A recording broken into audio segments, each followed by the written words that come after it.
Mari kita mengenali biodata insan yang diraih pada hari ini iaitu Puan Noriza binti Mat Hashim.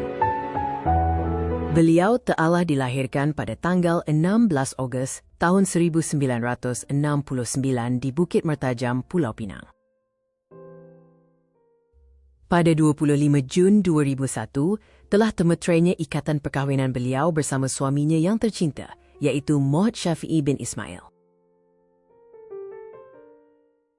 Anak pertama beliau, iaitu Muhammad Danish Ikhwan, kini berjaya melanjutkan pengajian dalam jurusan Syariah Undang-Undang, manakala anak kedua pula, Muhammad Daniel Khohalis, kini berjaya melanjutkan pelajaran di UNIKL Gombak dalam jurusan Electrical Engineering dan Teknologi Elektronik.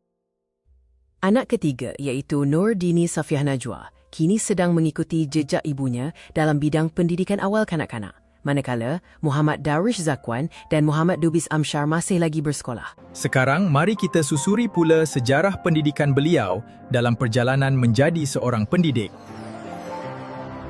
Beliau mendapat pendidikan awal di Sekolah Rendah SK Sungai Rambai dari tahun 1976 hingga 1981. Seterusnya, beliau bersekolah menengah di SMK St. Margaret's Convent sehingga mendapat sijil pelajaran Malaysia. Beliau kemudian meneruskan pengajian di Maktab Perguruan Persekutuan Pulau Pinang di dalam bidang pendidikan sains. Di sinilah bermulanya karier beliau menjadi seorang guru.